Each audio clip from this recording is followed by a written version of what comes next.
I'm John Hinkle, the senior pastor of First Presbyterian Church, and this is your Monday morning wake-up call, or it's your wake-up call whenever you watch it, as I kind of give you a brief understanding of what's happening this week. First and foremost, this past Sunday, as many of you are aware, we had our congregational meeting to elect new ruling elders into the life of the church, and I'm just thrilled to death to be working with a new group of people coming in who will be serving their first term on the session. It's Hollis Hewlett, Ross Hines, Patsy Coleman, and Rusty Walker. In talking to these four, it's really interesting that all four of these new ruling elders that will be ordained and installed in January came to First Presbyterian Church in my tenure here. And I don't know if that's ever happened before. And I'm excited to be working with them. They bring just incredible skills and gifts to the life of the church. And of course, we would ask that you pray not only for these four individuals, but for all our ruling elders who are serving on session as they creatively come up with new ways of doing ministry in this age of COVID. I also wanted you to be aware that the session is meeting this Tuesday. It will actually be a hybrid meeting. We're going to meet in person for the first time since February in the sanctuary at safe distances. But there's also that Zoom component that will be available and probably be available for a long time.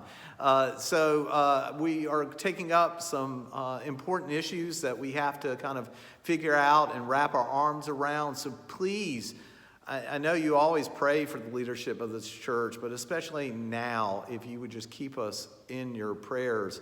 If it's the regular meeting of the session, it also means Charlotte is gathering all her information for the proclamation. If you have anything for the December newsletter, please get that to Charlotte.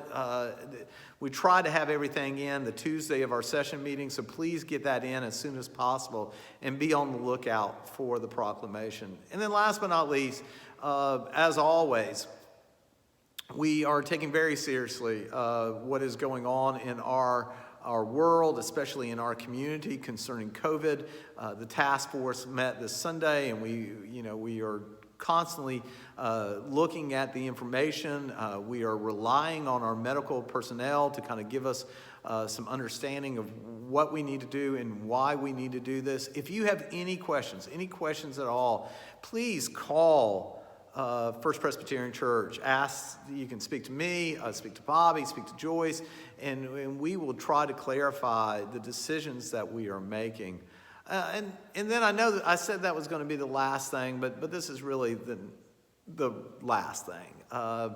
We are about to enter the Thanksgiving holidays, and I know that many of you are making difficult decisions, whether you gather with family or you don't gather with family. But what I hope we all do is take this time and reflect on the ways, as we talked about last Sunday in my sermon, on the ways that not only God has blessed us in the past, but to believe that God will bless us in the future, but to know also that God is blessing us in the here, in the now. These aren't easy times. Many of you are struggling. Many of you are mourning. But the church still stands.